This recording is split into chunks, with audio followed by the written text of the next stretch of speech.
자, 이 첫 번째 주제는 여기서 끝내고요. 이제 두 번째 주제요. 홍준표 대구시장.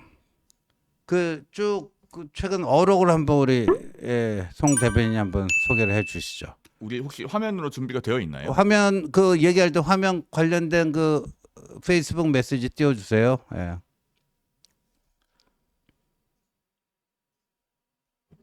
자, 보면은 이 홍준표 시장께서 계속 페이스북으로 연일 마치 당대표를 겨냥하는 듯한 그런 포스팅으로 읽히는 내용들을 올리고 계세요. 지금 오늘도 페이스북에 새로운 내용이 올라왔는데 소수에 불과한 특정 집단의 간호들이 준동하면 집안에 망조가 듭니다.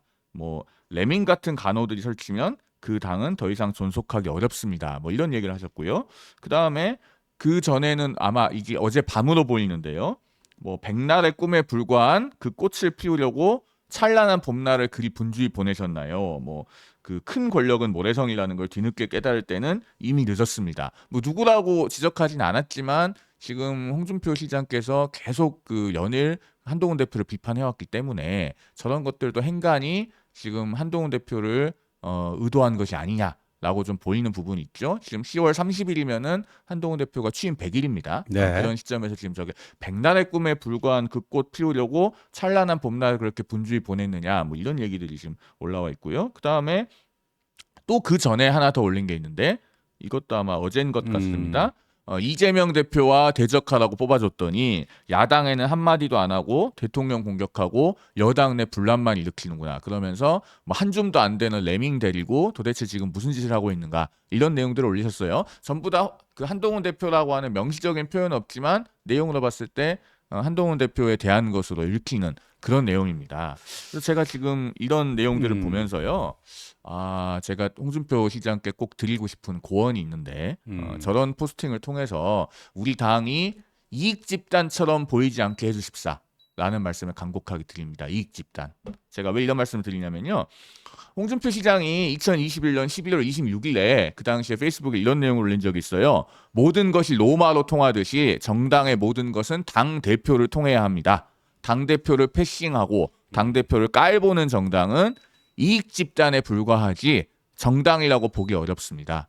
이게 홍준표 시장께서 3년 전에 본인이 직접 페이스북에 올리신 내용입니다. 네. 당대표를 깔보는 정당은 이익 집단에 불과하다. 음. 본인이 그렇게 말씀하셨는데 지금 이렇게 연일 그 당대표를 이건 좀 건전한 비판이라고 사실 보기 어려운 얘기잖아요. 그렇죠. 첫 번째 거 한번 다시 띄워보시겠어요? 예, 뭐 간호, 레밍, 뭐 이런 표현들, 표현이요. 정말 금도를 넘어섰다죠. 간호 보면 집가자에다 노비할 때 노자입니다. 그러니까 그 집에 어떤 특정 가문에 속해 있는 노비들 얘기하는 거 아닙니까? 예, 옛날 뭐 우리 이제 조선시대 때 노비는 인간 취급도 안 했다라는 거 아닙니까? 예. 그러니까 뭐 우리 미국 역사에서 보면 뭐 노비가 노예랑 거의 비슷한 거라 존재라고 봐야 되겠죠. 인간 취급 안 했잖아요. 그래서 미국의 남북 전쟁이 이제 링컨 대통령의 노예 해방 뭐 등등 해갖고 미국의 민주주의가 남북 전쟁을 통해서 진일보하는 이거 뭐 여러분들 다 아시는 거 아니에요? 예, 그러니까 한동훈 대표 그러니까 저도 그렇고 뭐 우리 송 대변인도 그렇고 간호라는 얘기네. 그죠? 예? 예, 그러니까 특정 집단, 한동훈 집단의 간호들이, 그러니까 과거에 가신이라는 표현들을 많이 썼습니다. 그러니까 상도동, 김영삼 대통령의 자택이 있는 상도동, 또 김대중 대통령의 자택이 있는 그 동교동 해서 상도동, 동교동 이렇게 불렀어요. 그러면서 거의 가신들이 뭐 한다. 가신. 그건 신하신자거든.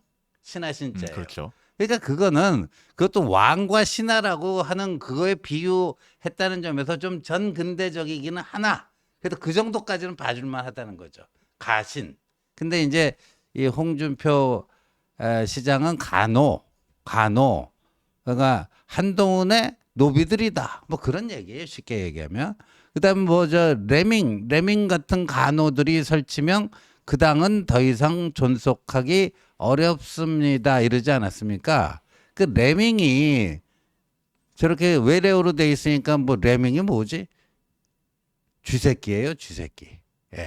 쉽게 얘기하면 그 쥐 중에 설치류 중에 쥐처럼 그러니까 우리가 보통 쥐라고 하면 틀린 얘기 아닙니다. 이제 쥐도 여러 종류가 있지 않습니까? 그러니까 레밍이라는 게 누가 하나가 딱 앞으로 가면 그냥 거의 그냥 쫙 몰려가는 그런 거를 이제 쥐 중에서도 그런 쥐를 레밍이라고 부르는데 그러니까 쥐 같은 저기예요. 쥐 같은 간호들이 설치면 그 다음은 망조가 든다 뭐 그 얘기했잖아요.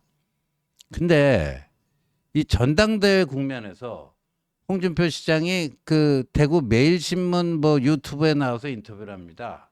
근데 그때 뭐라고 그러냐면은 그 듣보잡 얼라 한동훈이 당 대표가 된다면 이 당은 더 이상 존속할 의미와 가치가 없다. 해체해야 된다 그랬어요. 해체해야 기억나시죠? 네, 기억납니다. 그러면 해체 운동을 하면 되지. 그러지 않습니까? 그 당은 더 이상 존속하기 어렵습니다. 이게 무슨 얘기예요? 아니 한동훈이 당 대표가 되면 그 당은 존립할 의미가 없으니까 해체해야 된다. 그럼 지금 홍준표는 뭐를 하고 있어야 되는가? 이 당 해체합시다. 당 해체 운동을 하고 있어야 되는데 또 엉뚱한 쪽으로 또 방향을 돌려가지고 간호가 어쩌네, 레밍이 어쩌네.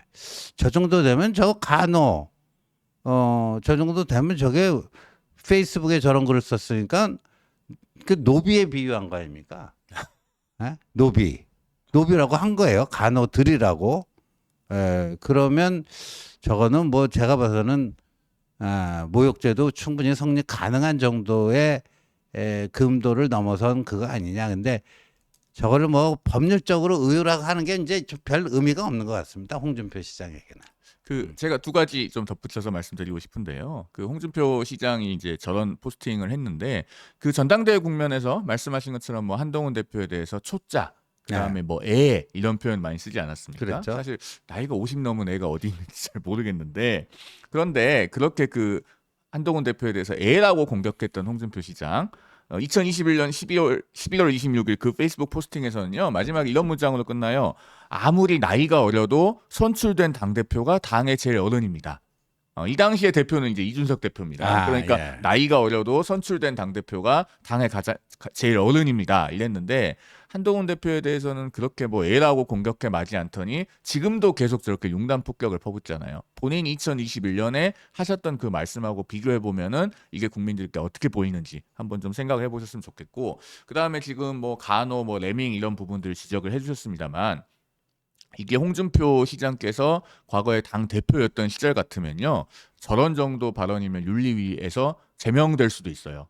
제명된 사례가 있기 때문에 제가 말씀드린 그 사례 그냥 뭐 쿨하게 그러니까 소개를 해주시죠. 뭐 홍준표 시장을 제명해야 된다는 취지로 말씀을 드리는 게 아니고 과거에 이런 사례가 있었으니까 한번 사례만 그냥 소개해 본인의 주세요. 발언을 한번 생각해 보십사는 뜻인데요.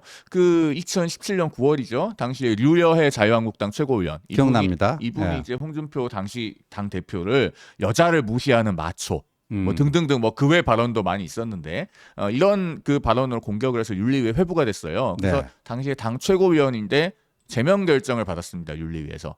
제명. 네, 그런 사례가 있었어요. 그래서 그 시절 같았으면 이게 다 윤리위에서. 근데 그때 그 사실관계 우리 송 대변인이 정확히 아시니까 아마도 그때 홍준표 당대표가 류여의 최고위원에게 뭐 주모라는 표현을 쓰는 주막집 주모라는 표현을 써서 나중에 민사적으로 손해배상하라는 판결을 받았죠 법원에서. 근데 거기에 대한 반발로 당시 류여의 그분이 여자를 무시하는 마초 이런 등등의 발언들을 했었던 거기에 대한 걸로 반응으로 그렇게 나온 거죠. 아마 그럴 겁니다.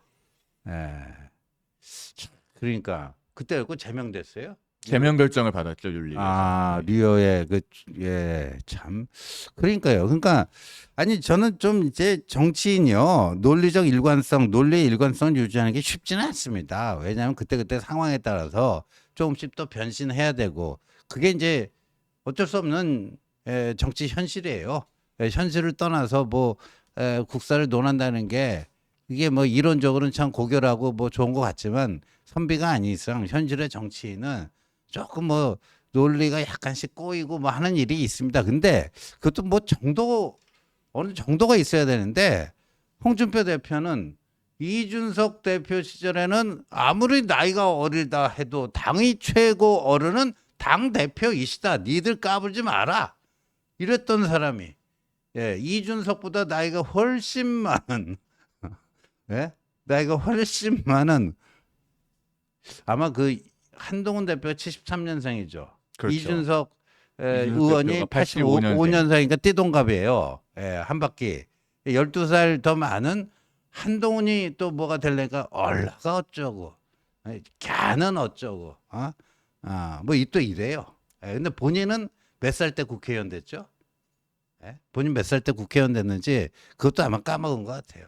그러니까 이런 식의 누가 봐도 좀 나쁘끄러워질 수밖에 없고 최소한의 그 수호지심이라고 그럴까요? 부끄러워할 줄 아는 마음 뭐 있으면은 저렇게는 안 할 텐데 참 이제 홍준표 우리 시장께서 참 도를 넘었다. 근데 이 홍준표 시장에 대해서 한동훈 대표는 여태까지 뭐 한마디도 안 했죠? 특별히 뭐 반응을 보인 게 제가 기억나는 건 없는 것 같습니다. 네. 네, 없습니다. 뭐를 해야 된다는 둥, 뭐를 해야 된다는 둥.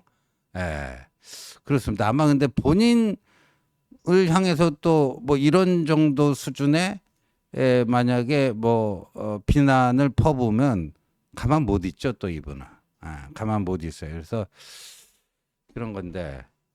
제가 이런 말씀을 드리는 이유는 최근에 이제 그 홍준표 대구시장과 같은 대구를 지역구로 두고 있는 우리 추경호 원내대표께서도 네. 그런 말씀을 공개적으로 하셨잖아요. 우리 당내 자칫 갈등과 분열을 유발할 수 있는 언행에 대하여 초하할 사람은 바로 민주당이다. 그러니까 지금 홍준표 시장이 저런 페이스북에 저런 저격성 포스팅을 올리면요, 쭉 언론에 수십 군데 기사가 나요. 그러면은 우리 국민들께서 뭐 포털 사이트 들어가서 기사 보시면서 저 당은 맨날 저렇게 광역단체장이 당 대표를 저격하고 싸우기만 하냐 이렇게 보실 거란 말이에요. 그런 부분들에 대해서도 그 당의 원로잖아요. 광역단체장이고 네. 저기 당 대표도 2번이나 하셨으면 제발 좀 그 당의 채통을 생각해서 그렇죠. 좀 자제해 주십사 하는 그 개인적으로 간곡한 부탁을 좀 드리고 싶습니다. 우리 댓글창에 보면 그냥 홍할배는 무시가상책이다 그런 이제 댓글들 많이 달아주시고 저는 뭐 상당히 일리가 있는 의견 제시라고 봅니다만 이게 이제 어느 정도 이제 금도를 넘다 보니까 언론에서도 그래도 대구시장이고 당의 원로급 정치인이고 그러니까 전혀 무시하고 안 달아줄 수는 없잖아요. 그러니까 달아주니까 또 시끄러워지고 그래서 저희도 뭐 이런 주제를 정말 다루고 싶겠습니까? 근데 좀 자제력을 좀 더 발휘를 해 주셨으면 좋겠는데 이제 그 기대하기는 좀 난망한 것 같습니다. 그러니까 근데 저럴수록 홍준표 시장의 정치적 입지는 뭐 전국적인 거는 물론이거니와 본인이 터집대감 역할을 자처했던 대구 경북에서도 점점 힘들어지지 않겠는가 이렇게 봅니다.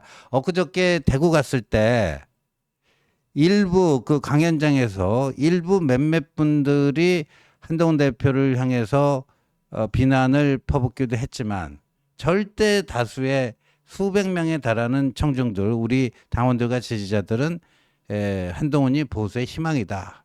아마도 홍준표 시장이 어디 나가서 그렇게 그 대구 본인의 텃밭인 대구에서 그렇게 하면 그런 정도 대구 시민들의 그런 지지 환호를 끌어낼 수 있을지 저는 퀘스천 마크입니다.